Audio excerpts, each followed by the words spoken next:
Qui est cette personnalité munie d'un turban et d'une barbe qui figure dans l'actualité, capable d'enflammer des conflits, de faire fluctuer les marchés et de défier les grandes puissances mondiales, simplement avec sa parole?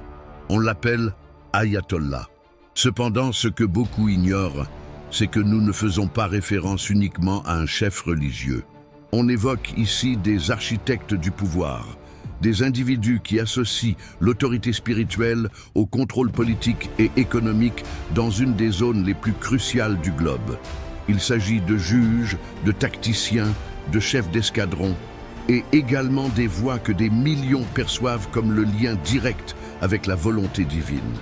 Dans cette vidéo, tu vas apprendre comment ce pouvoir dissimulé a émergé, métamorphosant la foi en politique et la religion en géopolitique.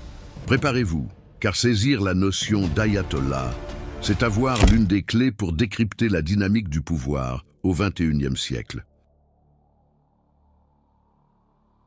Pour saisir l'influence des ayatollahs, un retour sur près de 1400 ans est nécessaire, jusqu'à un après-midi torride de l'an 632 de notre ère à Médine. C'est alors que s'éteint celui qui a rassemblé les tribus arabes autour d'une religion inédite, le prophète Mahomet. Selon la tradition musulmane, son décès ne signifiait pas seulement la conclusion de la révélation divine, mais a également déclenché une crise de succession qui allait inexorablement diviser le monde islamique et dont les répercussions sont toujours présentes dans l'actualité d'aujourd'hui. Visualise la situation, une communauté de foi en plein essor, ayant réussi à s'étendre sur une vaste portion de la péninsule arabique, se trouvait tout à coup dépourvue de son guide charismatique.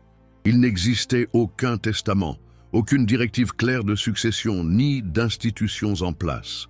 Il n'y avait qu'une seule question pressante nécessitant une réponse instantanée. Qui avait le pouvoir de gouverner les fidèles? La réponse à cette interrogation n'était pas uniquement d'ordre administratif. Elle revêtait également une dimension spirituelle considérable, étant donné que celui qui prendrait en main la communauté ne serait pas uniquement un dirigeant politique, mais aussi le dépositaire et l'exégète de la parole divine. Un groupe de compagnons intimes du prophète, dirigé par des personnalités telles qu'Abou Bakr, qui était son gendre, et Umar ibn al-Khattab, a défendu l'idée que la direction devait être choisie par le biais d'élections, sélectionnées parmi les membres les plus estimés de la communauté. Leur raisonnement était pragmatique. L'islam a été révélé pour l'ensemble de l'humanité, pas seulement pour une dynastie spécifique. Dans cette optique, ils ont désigné Abou Bakr en tant que premier calife, un terme qui veut dire « successeur ». Cette décision a établi les fondements de ce qui finirait par être identifié comme l'islam sunnite, représentant actuellement près de 85% de la population musulmane mondiale. Cependant, certaines voix étaient en désaccord. Un groupe plus petit, mais tout aussi fervent, appuyait une perspective radicalement distincte de l'héritage. Selon eux, la direction de la communauté musulmane ne pouvait pas être une décision humaine, mais un choix divin. Ils étaient convaincus que le prophète avait désigné Ali ibn Abi Talib, son cousin et gendre, comme étant son successeur, lui qui fut l'un des premiers à embrasser l'islam. Ali avait épousé Fatima, qui était la fille du prophète, et ce lien de parenté ne revêtait pas uniquement un caractère symbolique. Il incarnait la transmission de la lignée prophétique par le biais du sang. On désignerait ce groupe sous le nom de Shi'at Ali, les partisans d'Ali, d'où provient le terme chiite. Pour eux, Ali n'était pas seulement un dirigeant politique compétent, il était le successeur légitime de l'autorité spirituelle du prophète, possédant une connaissance spéciale, ilm, et une guidance divine, Huda, qui lui permettait non seulement d'exercer le pouvoir, mais aussi d'interpréter correctement le Coran et la volonté de Dieu. L'idée de la gouvernance par le droit divin, héritée de la lignée du prophète, est devenue la base fondamentale de toute pensée théologique et politique chiite. Cela inclut aussi l'idée contemporaine de l'ayatollah comme le gardien de cette autorité sacrée. Si l'on devait établir une carte du monde musulman basée sur la religion, on se heurterait à un paradoxe captivant. Bien que le chiisme ne représente qu'une minorité en termes de nombre, son influence géopolitique dépasse largement sa représentation démographique. Sur environ 1,8 milliard de musulmans à travers le monde, seulement entre 200 et 300 millions d'entre eux sont chiites, ce qui représente approximativement 15% du total.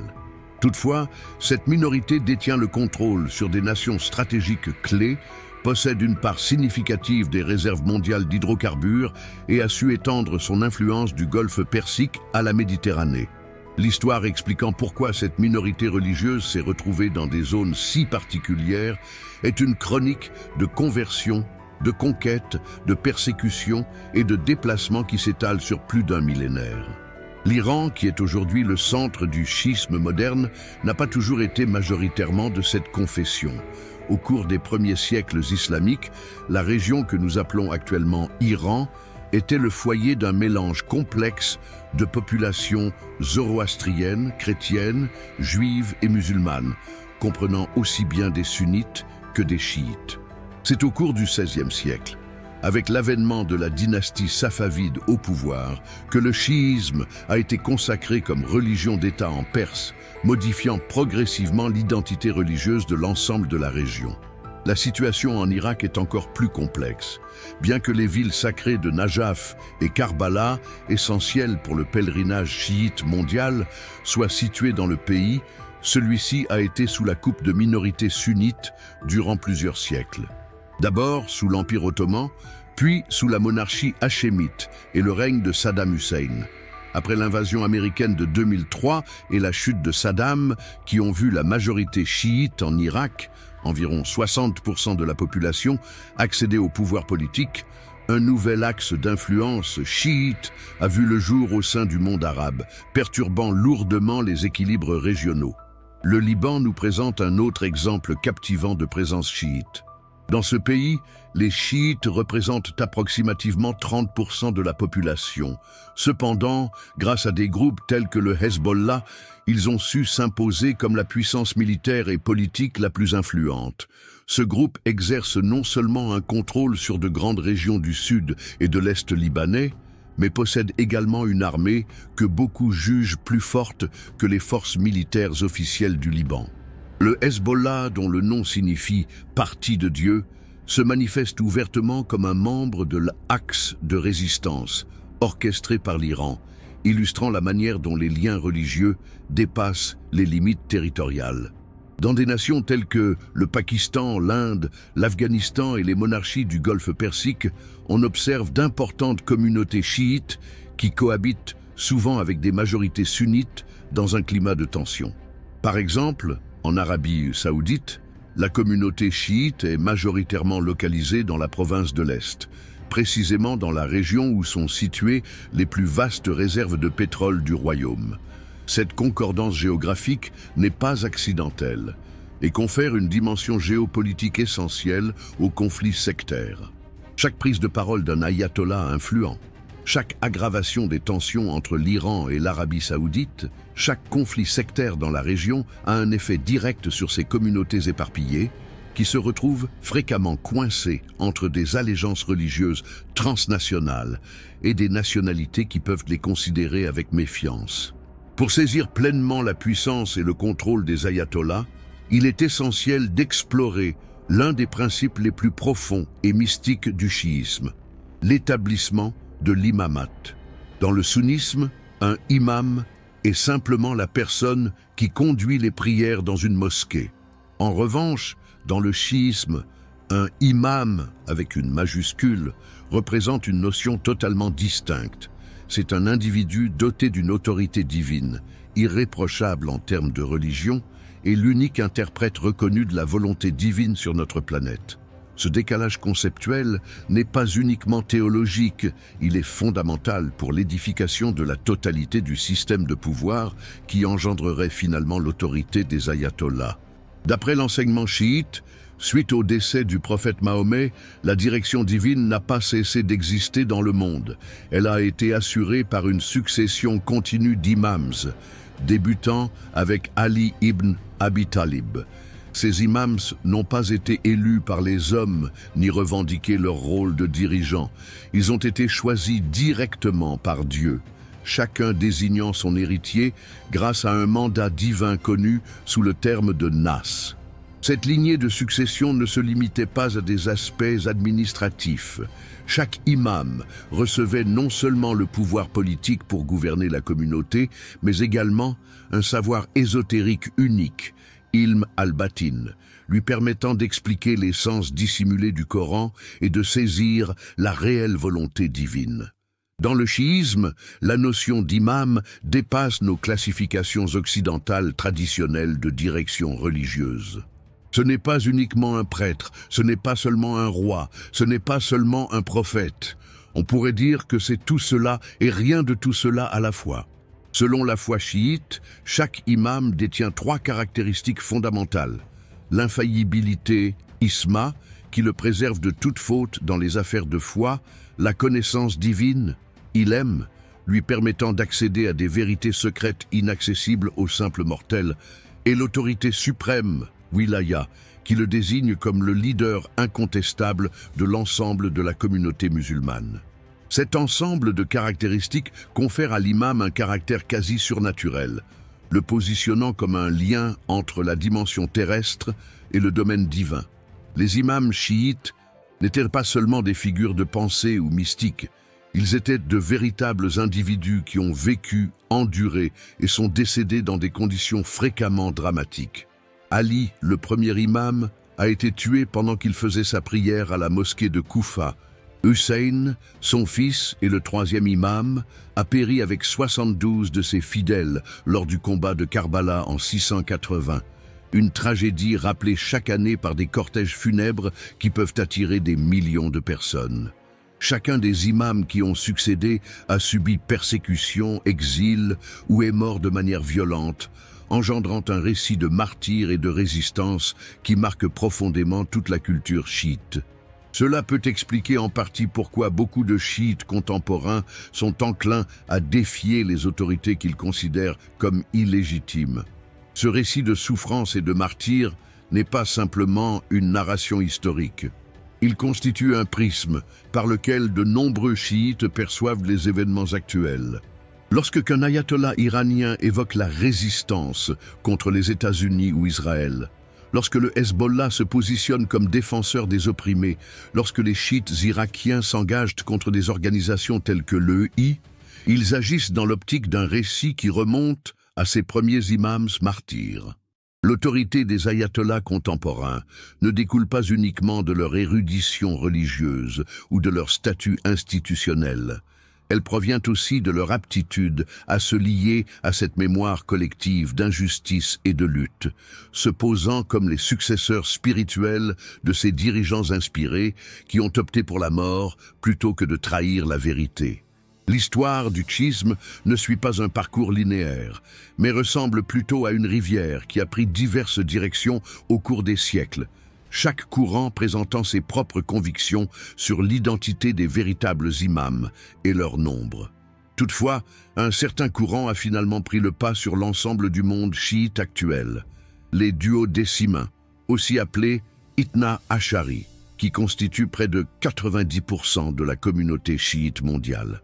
L'histoire ne se contente pas de raconter la saga d'une secte religieuse. Elle témoigne du parcours d'une communauté qui a su convertir une supposée défaite sur le plan théologique en le fondement d'un système de pouvoir encore présent aujourd'hui. Les duodécimains ont été nommés en raison de leur conviction dans l'existence précise de 12 imams, à commencer par Ali et à finir par Muhammad al-Mahdi, né en l'an 869 après J et C. Cependant, c'est à ce point que l'histoire prend une tournure qui peut sembler incroyable aux yeux des esprits contemporains. Selon la doctrine duodécimaine, le 12e imam n'est pas décédé, mais s'est mystérieusement évaporé lorsqu'il était encore enfant, entrant dans un état de disparition, gaïba, dont il reviendra lors de la fin des temps pour instaurer la justice sur terre. La conviction en l'imam caché n'est pas un vestige théologique obsolète, c'est le pilier sur lequel s'appuie toute l'autorité des ayatollahs actuels. L'évolution de la doctrine de l'occultation s'est faite en deux étapes historiques distinctes. La première phase, appelée Petite Occultation, Ghaiba al-Sughra, s'est étendue approximativement sur 70 ans, de l'an 874 jusqu'à 941 après J.C. Au cours de cette époque, les duodécimains considéraient que l'imam caché communiquait avec la communauté au moyen de 4 délégués spéciaux nommés Bab, porte, qui transmettaient ses directives et répondaient aux interrogations religieuses des adeptes.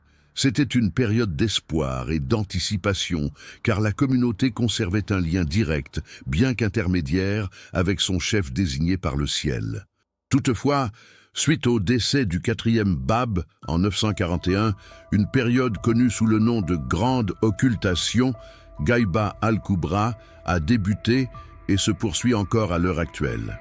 Actuellement, l'imam caché ne daigne plus entrer en contact avec quiconque, plongeant la communauté chiite dans une conjoncture théologique inédite. Il disposait d'un chef légitime et irréprochable, mais ce dernier est demeuré hors de portée. Comment une communauté de foi pouvait-elle opérer sans avoir accès à son autorité suprême? Qui était autorisé à interpréter la loi divine lorsque l'interprète n'était pas désigné par Dieu lui-même? Qui était en mesure de guider la communauté dans les domaines aussi bien spirituels que matériels? Les savants duodécimains ont élaboré une réponse astucieusement pragmatique au cours des siècles. En l'absence de l'imam caché, le pouvoir devait être délégué aux érudits religieux les plus compétents, ceux qui ont dédié leur existence à l'apprentissage du droit islamique et qui pouvaient faire office de mandataires temporaires de l'imam absent. Ces savants n'étaient pas en mesure de prétendre à l'infaillibilité de l'imam, une caractéristique exclusive et indivisible. Cependant, ils avaient la capacité d'exercer son autorité en matière d'interprétation et de direction jusqu'à l'apparition du Mahdi. Cette doctrine de la représentation, niyaba ou tutelle, wilaya, par le juriste compétent, deviendra, des siècles après, l'argument théologique justifiant le pouvoir politique des ayatollahs en Iran. L'itinéraire qui va de la disparition inexpliquée d'un enfant au IXe siècle à l'instauration de la République islamique en 1979 est long et compliqué, mais il est jalonné par cette logique théologique fondamentale. Il faut qu'une personne prenne la parole pour l'imam caché, et cette personne doit être le plus qualifié parmi les savants religieux. Une fois les fondements théologiques du chiisme posés, nous sommes enfin en mesure de répondre à la question qui nous a guidés jusqu'ici. Qu'est-ce précisément un ayatollah? Le terme en lui-même nous fournit le premier indice sur sa signification profonde. Le terme ayatollah tire son origine de l'arabe ayat Allah, qui se traduit littéralement par signe de Dieu ou verset de Dieu. Ce n'est pas par pur hasard que ce titre fait référence au verset coranique. Un ayatollah est perçu comme une incarnation vivante de la sagesse divine, un individu à travers qui Dieu transmet sa volonté aux fidèles. Il ne s'agit pas simplement d'une métaphore poétique. Pour des millions de chiites duodécimains, c'est une réalité spirituelle aussi tangible que la présence du soleil ou de la lune. Pour accéder au rang d'ayatollah, un individu, traditionnellement seuls les hommes ont la possibilité d'atteindre cette position, doit s'engager dans un parcours intellectuel et spirituel qui peut s'étendre sur plusieurs décennies. Tout débute dans les Hawza, les écoles séminaires chiites, avec les plus éminentes situées à Najaf en Irak et à Qom en Iran. Là-bas, de jeunes apprenants s'appliquent à mémoriser le Coran dans sa totalité, acquièrent une maîtrise de l'arabe classique, se consacrent à l'étude des hadiths, les discours du prophète et des imams, et s'engagent dans l'approfondissement de siècles de jurisprudence islamique. C'est bien plus qu'une simple éducation académique, c'est une véritable transformation de l'âme. Les élèves vivent dans des circonstances spartiates, exercent une autodiscipline rigoureuse et cultivent graduellement cette vertu particulière nommée taqwa, une perception profonde et continue de la présence divine. La progression dans les échelons de la hiérarchie religieuse chiite suit un modèle établi depuis des siècles. Suite à des années d'études fondamentales, L'étudiant a la possibilité de se voir attribuer le titre de Hojjatul Islam, preuve de l'islam, une distinction qui témoigne d'une expertise en matière de questions religieuses essentielles. Par la suite, il peut viser à devenir un mujtahid, une personne compétente, pour interpréter de façon autonome la loi islamique. Après de longues décennies d'études, d'enseignements et de manifestations d'une sagesse remarquable, certains mujtahids peuvent être admis par leurs pairs et disciples au rang d'ayatollah. Il y a parmi les ayatollahs une élite particulièrement exclusive, les ayatollahs al-Uzma ou grands signes de Dieu, reconnus comme les plus éminentes autorités en matière de jurisprudence islamique de leur temps. L'aspect distinctif du système des ayatollahs réside dans l'absence d'une autorité centrale chargée de leur désignation officielle. À l'opposé du catholicisme qui nomme des cardinaux par l'intermédiaire du pape ou du judaïsme orthodoxe qui s'appuie sur des institutions rabbiniques, la désignation d'un ayatollah découle naturellement de la communauté d'érudits et de fidèles. C'est une démarche quasi démocratique dans le cadre d'une théocratie. Les élèves décident quel maître ils veulent suivre. Les intellectuels identifient leurs pairs les plus sages et peu à peu, un consensus émerge sur celui qui mérite le titre. Cette prise de conscience se traduit concrètement.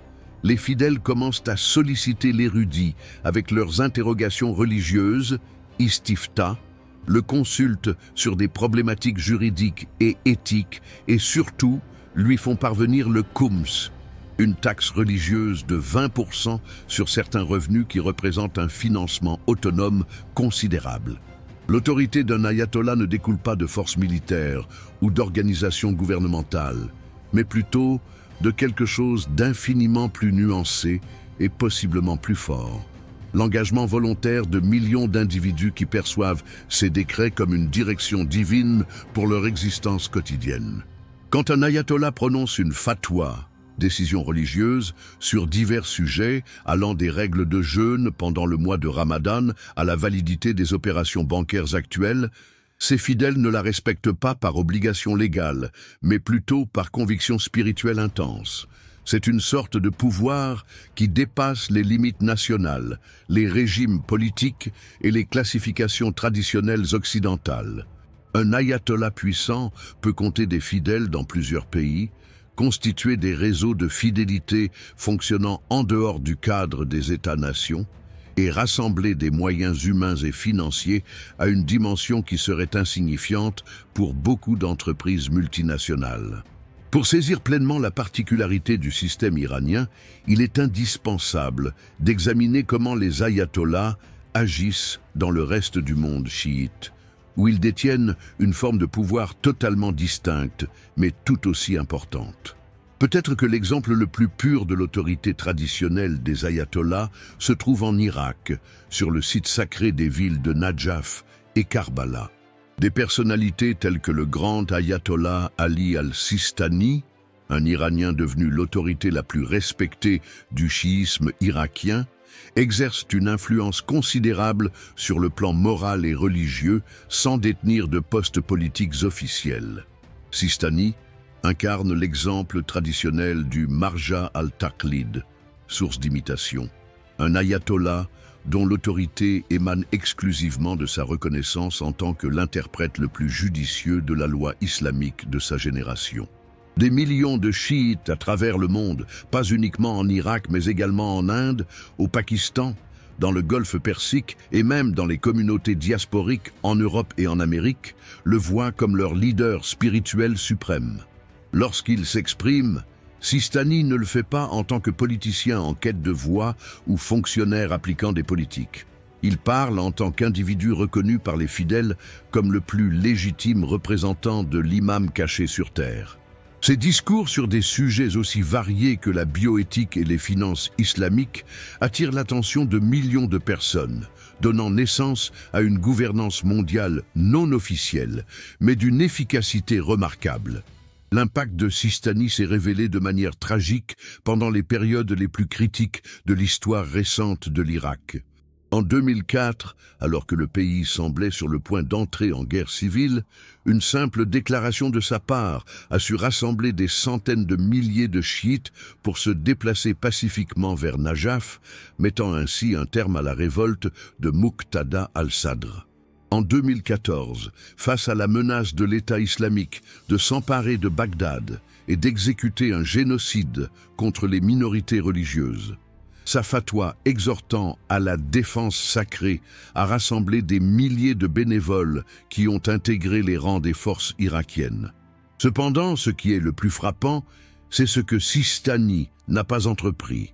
Il n'a jamais tenté de convertir cette influence morale en pouvoir politique direct, préservant avec soin la distinction traditionnelle entre l'autorité religieuse et celle du gouvernement. Au Liban, nous observons un autre exemple captivant de l'influence cléricale chiite, représentée par des personnalités telles que le regretté ayatollah Mohammad Hussein Fadlallah et en ce moment Mohammad Ali al-Amin. Dans ce contexte, les ayatollahs agissent au sein d'un système politique confessionnel complexe, caractérisé par une répartition du pouvoir entre divers groupes religieux. Les clercs chiites libanais ont élaboré une influence hybride. Ils ne dirigent pas directement, mais fournissent un appui religieux à des groupes politico-militaires tels que le Hezbollah, qui se positionnent clairement comme l'expression politique de la volonté cléricale chiite. Cette interaction symbiotique entre l'autorité religieuse et le pouvoir politico-militaire a permis aux chiites libanais, malgré leur statut de minorité numérique, de s'imposer comme la force la plus influente du pays. Les ayatollahs rencontrent des enjeux totalement distincts dans des pays tels que le Pakistan, l'Inde et les monarchies du Golfe. Ici, ils sont des leaders de groupes minoritaires fréquemment persécutés ou marginalisés, et leur influence se manifeste essentiellement à travers la préservation de l'identité communautaire et l'opposition culturelle. Par exemple, en Arabie saoudite, où le wahhabisme sunnite est la doctrine étatique officielle, les érudits chiites de la province orientale doivent manœuvrer prudemment entre leur fidélité à leurs convictions religieuses et les contraintes imposées par l'État saoudien. Leurs prêches et proclamations doivent être assez délicats pour esquiver l'oppression de l'État, tout en étant assez explicites pour préserver l'unité de leur groupe. Ces exemples se distinguent radicalement de la situation en Iran, où depuis 1979, un ayatollah ne se contente pas d'exercer une autorité religieuse, mais contrôle également directement le mécanisme étatique. Cette divergence n'est pas fortuite ni simplement circonstancielle. Elle découle d'une théorie politique révolutionnaire qui a remis en question 1300 ans de tradition chiite et qui a radicalement modifié la dynamique entre le pouvoir religieux et la politique dans l'univers islamique. Pour saisir les origines de la révolution islamique de 1979, il faut remonter à 1925, quand un officier cosaque ambitieux, Reza Khan, a renversé la décadente dynastie Qajar pour mettre en place la dynastie Pahlavi. Ce qui a suivi représente l'une des tentatives de modernisation les plus extrêmes et sujette à controverse du XXe siècle au Moyen-Orient. La refonte totale d'une société traditionnelle en une nation moderne de type occidental, réalisée de façon autoritaire et sans tenir compte du souhait ou non de la population quant à cette mutation. Comme on le connaît, Reza Shah était un homme captivé par les schémas de modernisation qu'il avait remarqués en Turquie sous Mustafa Kemal Atatürk et en Europe de l'Ouest. Il avait une vision précise pour l'Iran: convertir un pays qu'il considérait comme rétrograde et sous la domination cléricale en une nation séculière, contemporaine et industrialisée. Cependant, sa façon de mener à bien cette transformation mettrait en lumière les tensions sous-jacentes qui finiraient par éclater en 1979. Pour Reza Shah, la modernisation ne se concevait pas comme un processus progressif d'éducation et de persuasion. C'était une transformation radicale qui devait être appliquée sans délai et intégralement, balayant toute résistance traditionnelle sur son passage. Les réformes de Reza Shah ont influencé tous les domaines de la vie en Iran. il a instauré un système d'éducation laïque qui faisait directement concurrence aux écoles traditionnelles gérées par le clergé. Il a instauré des tribunaux civils qui ont pris en charge plusieurs fonctions précédemment détenues par des juges de confession. Il a mis en place des législations qui ont grandement étendu les droits des femmes, notamment le droit de vote et le droit à la séparation. Il a édifié des usines, tracé des routes et construit des voies ferrées qui ont établi une connexion inédite entre diverses régions du pays. Et ce qui est sans doute le plus symbolique, c'est qu'il a instauré des normes vestimentaires occidentales, atteignant son apogée en 1936 avec l'interdiction complète du hijab pour les femmes. Cette politique récente met en lumière le caractère résolument autoritaire de la modernisation par la vie. Les femmes iraniennes n'ont pas décidé de renoncer au hijab de leur propre gré. On les a contraints à le faire sous menace d'arrestation. Les forces de l'ordre circulaient dans les rues avec pour mission d'ôter manuellement les voiles des femmes qui en étaient munies. Pour beaucoup de femmes traditionnelles, cela ne représentait pas une émancipation, mais plutôt une humiliation, une atteinte à leur modestie et à leurs principes religieux infligés par un gouvernement qu'elles jugeaient illégitime. L'ironie historique est frappante. Le même symbole, le hijab, que les Pahlavis avaient proscrit, le percevant comme un signe de régression, se transformerait après 1969 en emblème de résistance face à l'occidentalisation imposée et à la suprématie culturelle étrangère. Lorsque Mohammad Reza Shah a accédé au trône suite à l'abdication forcée de son père en 1941, il a reçu en héritage tant les succès que les tensions liées à ses politiques. Sous son règne, notamment suite au renversement orchestré par les États-Unis qu'il a réinstauré en 1953, l'Iran a connu une expansion économique impressionnante stimulée par les revenus issus du pétrole. Téhéran s'est métamorphosé en une métropole contemporaine regorgeant de gratte-ciel, d'établissements universitaires et de centres commerciaux. La classe moyenne en milieu urbain a connu une prospérité remarquable. L'inscription des femmes à l'université a atteint un niveau sans précédent et la nation a constitué l'une des armées les plus redoutables de la région. Cependant, cette avancée matérielle a été associée à des coûts sociaux et culturels que beaucoup d'Iraniens ont jugés inadmissibles. L'accélération de l'occidentalisation a engendré une dislocation culturelle majeure entre une élite citadine laïque adoptant les valeurs occidentales et une majorité traditionnelle se sentant étrangère et mise à l'écart dans son propre pays. Sous le SAVAK, la terrible police secrète du Shah, la répression politique a battu en brèche l'opposition manifeste, sans toutefois réussir à éradiquer le ressentiment latent qui s'accumulait sous le vernis. Et possiblement l'élément le plus crucial, la dépendance manifeste du pays vis-à-vis des intérêts américains, illustrée par la présence de milliers de conseillers militaires et techniques américains, a nourri un nationalisme anti-occidental qui pourrait finir par se manifester à travers le discours révolutionnaire islamique. En 1978, ce mélange volatile de tensions culturelles, de répression politique, d'inégalités économiques et d'antipathie anti-impérialiste était sur le point de détonner. L'individu qui donnerait l'impulsion nécessaire était un ancien clerc exilé à Paris dont le nom allait rapidement faire écho à travers le monde. Rouhollah Khomeini.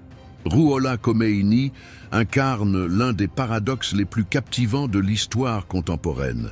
Un vieux religieux qui a consacré une grande partie de son existence à la lecture de textes du Moyen-Âge est devenu le concepteur d'une des révolutions les plus réussies du XXe siècle, élaborant une doctrine politique qui a défié aussi bien les puissances occidentales que 1300 ans de tradition chiite. Pour saisir comment ceci a pu se produire, il nous faut examiner non seulement la vie de Khomeini, mais également la théorie révolutionnaire qu'il a élaborée, le Velayat et Faqih, ou tutelle du juriste, un principe qui radicalement modifierait le lien entre religion et politique dans l'univers islamique. Khomeini ne s'est pas engagé en politique révolutionnaire dès le départ. Né en 1902 à Khomein, la ville qui lui a donné son nom, il a emprunté la voie classique d'un érudit religieux chiite. Il a étudié à Qom, s'est concentré sur la jurisprudence islamique et la philosophie et a progressivement escaladé les échelons de la hiérarchie ecclésiastique pour parvenir au rang d'ayatollah dans les années 1950.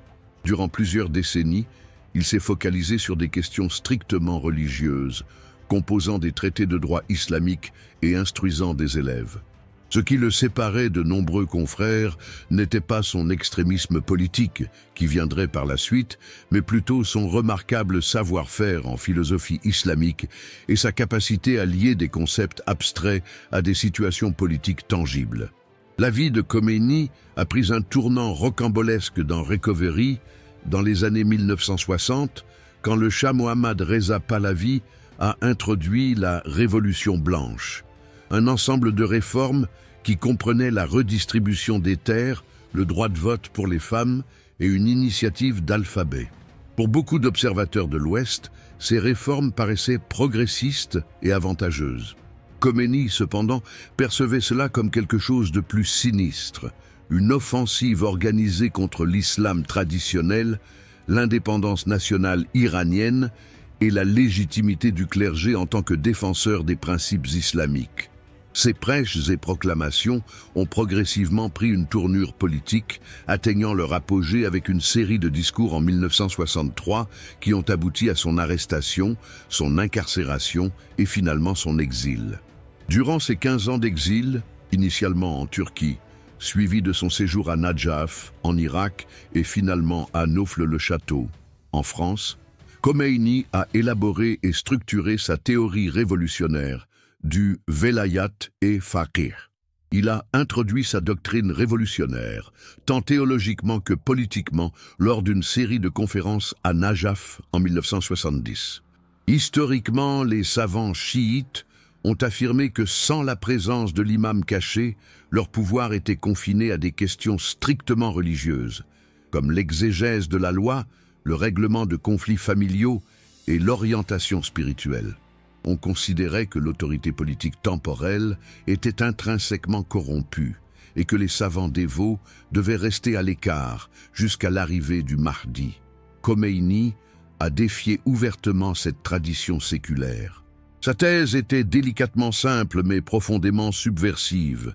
Si Dieu avait dévoilé un système de gouvernance intégrale à travers l'islam, et si les juristes islamiques étaient les uniques interprètes compétents de ce régime divin, alors il était non seulement leur prérogative, mais aussi leur devoir sacré d'exercer le pouvoir politique et de mettre en place la loi divine sur terre. Pour Khomeini, l'écart traditionnel entre le pouvoir spirituel et le pouvoir politique n'était pas une fidélité à la tradition islamique, mais plutôt un acte de trahison contre celle-ci. Un authentique savant islamique ne pouvait pas rester dans sa bibliothèque à contempler des écrits théoriques, alors que les gouvernements injustes oppressaient la population et enfreignaient les lois célestes.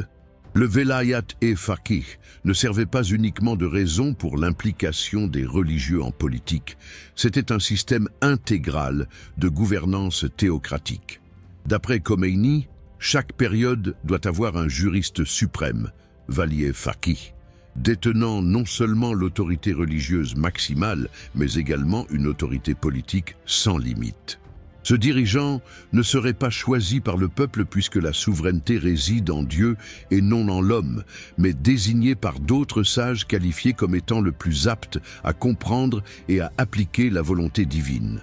Une fois au pouvoir, ce juriste suprême détiendrait l'autorité sur tous les domaines de la société, du militaire, du système judiciaire, de l'économie et de l'éducation jusqu'aux relations internationales. L'aspect brillant de cette théorie politique résidait dans sa capacité à fusionner la légitimité religieuse traditionnelle avec le pouvoir révolutionnaire contemporain. Khomeini ne suggérait pas simplement une autre prise de pouvoir militaire ou une révolution laïque, il présentait une véritable option islamique en opposition à la fois au despotisme conventionnel et à la démocratie occidentale. Pour des millions d'Iraniens se sentant délaissés tant par le régime dictatorial du Shah que par les modèles politiques importés de l'Occident, le Velayat et Faqih symbolisait une troisième voie, promettant justice sociale, autonomie nationale et authenticité culturelle sous la gouvernance de dirigeants qui comprenaient véritablement et incarnaient les valeurs les plus ancrées dans la société. Ce n'était pas simplement un courant de pensée politique, mais une vision du monde qui trouverait un écho bien au-delà des limites géographiques de l'Iran et qui persiste à façonner les mouvements révolutionnaires islamiques jusqu'à nos jours. L'année 1978 a débuté de façon apparemment paisible en Iran. Le Shah Mohammad Reza Pahlavi fêtait son 37e année de règne. Les revenus nationaux étaient soutenus par des prix pétroliers élevés et la plupart des analystes occidentaux percevaient son régime comme l'un des plus solides dans cette région du Moyen-Orient qui est souvent sujette à l'instabilité. Toutefois, derrière ce voile de prospérité et d'ordre, une tempête parfaite se profilait, faisant de 1979 l'une des années les plus révolutionnaires de l'histoire contemporaine. Ce qui s'est déroulé en Iran durant cette période ne se limite pas à la chute d'un dictateur. C'était la première révolution réussie du XXe siècle, alliant une mobilisation populaire de grande envergure et un leadership religieux, engendrant un modèle inédit de transformation politique qui inspirera et inquiétera les gouvernements à travers le monde. Paradoxalement, un article apparemment anodin publié dans le quotidien officiel Etela'at, le 7 janvier 1978, a été l'étincelle qui a embrasé le mouvement révolutionnaire. L'article, manifestement influencé par le gouvernement, s'en prenait directement à Khomeini, l'accusant d'être un agent de l'étranger et doutant même de ses origines iraniennes. Pour le régime du Shah, cela devait sans doute paraître être une manœuvre de délégitimation mineure à l'encontre d'un religieux exilé et apparemment inoffensif. Cependant, ils avaient grandement sous-évalué à la fois le réseau de fidélité que Khomeini avait bâti pendant de nombreuses années et l'intensité du mécontentement qui s'était consolidé contre le régime. Le jour suivant, des étudiants en théologie à Qom ont orchestré des manifestations qui ont été sévèrement réprimées par les forces de l'ordre, provoquant plusieurs décès. Selon la coutume chiite, il était impératif de commémorer les défunts 40 jours après leur décès, établissant ainsi un cycle continu d'événements et de répression qui perdurerait tout au long de l'année. Ce qui a métamorphosé ces premiers actes de protestation en une révolution complète, c'est l'union exceptionnelle qui s'est peu à peu constituée contre le Shah. Il ne s'agissait pas uniquement d'une révolte des clercs conservateurs, mais d'une coalition disparate qui regroupait des intellectuels laïcs opposés à la censure et à l'oppression du régime, des étudiants universitaires influencés par les idéologies de libération du tiers-monde, des marchands traditionnels confrontés à la concurrence étrangère, des ouvriers industriels affectés par l'inflation et les conditions de travail précaires, ainsi que des agriculteurs déstabilisés par la modernisation agricole. La variété au sein de la coalition révolutionnaire pourrait justifier tant son pouvoir initial que les conflits internes qui surgiraient suite à la victoire. Depuis son exil à Naufle-le-Château, Khomeini a prouvé qu'il était un expert en communication révolutionnaire contemporaine. En utilisant des cassettes audio introduites clandestinement en Iran et diffusées à travers les réseaux de mosquées, il parvint à maintenir une présence constante dans le mouvement malgré son éloignement physique. Ses discours étaient minutieusement conçus pour séduire tous les membres de la coalition anti-Shah. Il offrait la justice sociale aux démunis, l'autonomie nationale aux nationalistes, l'authenticité culturelle aux traditionalistes et un régime politique plus inclusif aux démocrates. Le génie tactique de Khomeini résidait dans sa capacité à s'exprimer dans un langage qui faisait écho aux frustrations partagées par tous ces groupes, sans toutefois se compromettre trop tôt sur des aspects précis du régime à instaurer après le Shah. L'instant crucial s'est produit en septembre 1978, durant le mois sacré du Ramadan. C'est alors que des millions d'Iraniens ont envahi les rues lors de manifestations parmi les plus considérables de l'histoire contemporaine. Le 8 septembre, un événement tristement célèbre connu sous le terme de Vendredi noir, a vu les troupes du Shah exterminé des milliers de manifestants sans armes sur la place Jalech à Téhéran. Cette horreur a anéanti toute chance de réconciliation entre le régime et ses opposants. Depuis lors, les protestations ont non seulement gagné en ampleur, mais aussi en radicalité, passant de mort au Shah à mort à l'Amérique, témoignant d'une conviction grandissante que le régime du Shah était intrinsèquement une prolongation de l'influence américaine dans la zone. Le 16 janvier 1969, le Shah Mohammad Reza Pahlavi a pris un vol depuis l'aéroport de Mehrabad à Téhéran, prétendument en partance pour des vacances, mais en vérité, il ne devait jamais revenir. Son départ a provoqué des scènes de réjouissance à l'échelle nationale, tout en soulevant une question essentielle. Quelle serait la suite?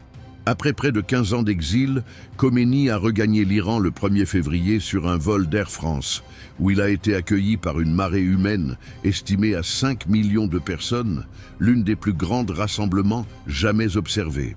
L'ancien scribe, ayant passé ses derniers mois d'exil dans la périphérie de Paris, à se pencher sur les constitutions de divers États et à polir sa perspective politique, se retrouvait désormais en mesure de déployer sa doctrine révolutionnaire du Velayat et Faqih, dans un pays concret peuplé par 35 millions d'individus et détenant certaines des plus vastes réserves pétrolières mondiales. 40 ans après la révolution islamique, la République islamique d'Iran s'est transformée en l'un des régimes politiques les plus singuliers et compliqués de notre époque. Une combinaison captivante d'aspects démocratiques contemporains et d'une autorité théocratique classique qui défie les normes politiques occidentales habituelles. Pour saisir la véritable nature du pouvoir en Iran à l'heure actuelle, nous devons délaisser nos idées préétablies sur la démocratie et la dictature. Plongeons dans un système que ses concepteurs qualifient de démocratie religieuse et que ses détracteurs qualifient de dictature cléricale. Cependant, il s'avère être quelque chose de plus complexe que ces définitions simplistes. La figure centrale du système iranien est le guide suprême, Rahbar, actuellement Ali Khamenei, qui occupe ce poste depuis le décès de Khomeini en 1989. Selon la constitution iranienne, le guide suprême n'est pas un dictateur conventionnel exerçant son pouvoir par la force militaire, ni un souverain hérité par lignée. Il est censé être le représentant de l'imam caché sur terre et possède une autorité à la fois religieuse et politique qui ne découle pas du désir populaire, mais de sa compétence reconnue en tant qu'expert juridique islamique le plus qualifié de son époque. Cette différence n'est pas seulement une question de mots, elle influence profondément le mode de fonctionnement du pouvoir, la prise de décision et la façon dont les Iraniens perçoivent la légitimité de leur gouvernement. Le leader suprême dispose d'une autorité extrêmement étendue qui englobe tous les domaines de la vie nationale. Il dirige les forces régulières et les gardiens de la Révolution, l'influente organisation paramilitaire qui assure la protection idéologique du régime. Il désigne le responsable du pouvoir judiciaire, ayant ainsi la maîtrise de l'interprétation et l'exécution des lois. Il contrôle directement la radio et la télévision d'État, influençant de ce fait les informations reçues par le public. Il établit les politiques globales du système, une notion floue mais influente qui lui donne la possibilité de fixer les limites inébranlables en matière de politique nationale et internationale. Et possiblement le point le plus crucial, il détient l'autorité suprême sur le Conseil des gardiens, instance composée de 12 membres qui décident quel candidat a le droit de se présenter aux élections et quelle législation validée par le Parlement est en accord avec l'islam. Cependant, le régime iranien ne se réduit pas à une théocratie où un dirigeant clérical exerce son pouvoir par décret. Il y a également une série d'institutions élues qui opèrent selon des principes démocratiques identifiables. Dans la République islamique, le président, actuellement en fonction Massoud Pezeshkian, élu en 2024, est désigné tous les 4 ans par un vote direct et confidentiel de l'ensemble des citoyens ayant atteint l'âge de 18 ans. Le Majlis, ou Parlement, est composé de représentants élus de façon comparable. Ces derniers participent activement à des débats sur les politiques, valident les budgets et ont la capacité d'interroger et de censurer des ministres si nécessaire. Des conseils municipaux sont élus localement et le dispositif favorise une concurrence politique importante entre diverses factions et courants, tant qu'il fonctionne dans les limites idéologiques fondamentales du système. L'interaction entre des aspects démocratiques et théocratiques engendre une dynamique politique à la fois complexe et fréquemment contradictoire. D'une part, les élections en Iran présentent un certain niveau de compétition. Les candidats présidentiels participent à des débats télévisés, organisent des campagnes porte-à-porte et les résultats électoraux ne cessent d'étonner tant les observateurs étrangers que locaux. L'affluence aux urnes est habituellement forte, fréquemment plus de 70%, ce qui indique que beaucoup d'Iraniens apprécient le processus démocratique malgré ses restrictions. En outre, le Conseil des gardiens possède le pouvoir de disqualifier tout candidat qu'il juge inadéquat, une prérogative qu'il a employée pour écarter les réformateurs, les femmes et toute personne considérée comme une menace majeure au système. Le résultat a été qualifié par certains universitaires de autoritarisme compétitif ou de démocratie illibérale, un système où les élections sont réelles, mais où les limites du débat politique sont sévèrement restreintes. Les Iraniens ont la possibilité de choisir, parmi diverses interprétations de l'application des principes islamiques, de discuter des politiques économiques ou sociales, et d'opérer un changement dans les gouvernements qu'ils jugent incompétents ou corrompus. Cependant, ils ne peuvent pas contester fondamentalement la structure théocratique du régime. Ils ne sont pas en mesure de sélectionner des dirigeants qui dédaignent le principe du velayat-e faqih, ni de modifier les lignes rouges fixées par le leader suprême sur des questions comme les relations avec Israël ou les États-Unis. Cette friction intrinsèque entre l'engagement du public et le pouvoir ecclésiastique s'est amplifiée au fil des dernières décennies, surtout parmi les jeunes Iraniens qui représentent la majorité de la population. Les émeutes de 2009, suite aux élections présidentielles, le mouvement contre les conditions économiques en 2017-2018 et plus récemment les protestations de 2022-2023 provoquées par le décès de Mahsa Amini témoignent toutes d'un mécontentement grandissant vis-à-vis des contraintes du système politique existant. Ces actions ont forcé l'establishment religieux à répondre à une question cruciale.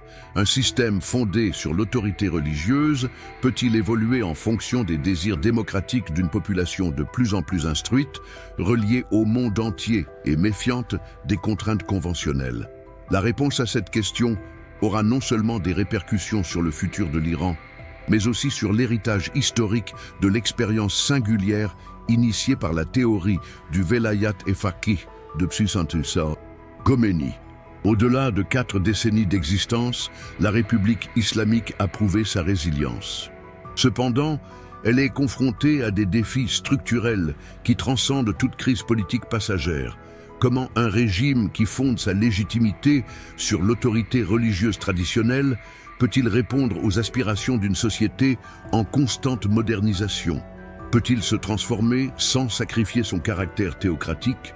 Est-il condamné à être en conflit constant entre ses principes fondateurs et les réalités du XXIe siècle?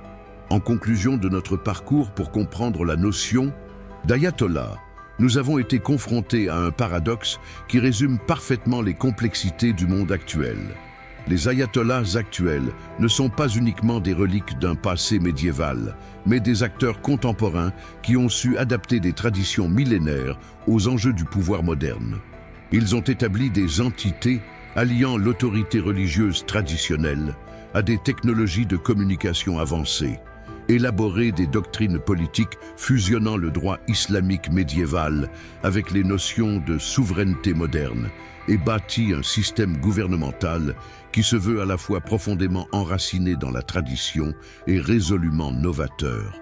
En définitive, l'histoire des ayatollahs reflète comment les sociétés humaines tentent d'harmoniser la permanence et l'évolution, la tradition et la modernité, le pouvoir divin et l'engagement citoyen. C'est une histoire qui n'est pas encore arrivée à son terme, et dont les prochains développements seront déterminés non seulement dans les bureaux de com et les palais de Téhéran, mais également dans les rues où des millions d'Iraniens persistent à jongler quotidiennement entre les exigences de leur foi, les aspirations de leur temps et la complexité de vivre dans un monde qui remet sans cesse en question toutes les certitudes du passé. L'autorité des ayatollahs, construite dans les déserts du 7e siècle et perfectionnée lors des révolutions du 20e siècle, persiste à se développer face aux enjeux du 21e siècle. Cela nous rappelle que l'histoire est sans fin et que le pouvoir, dans toutes ses manifestations, est en perpétuelle mutation.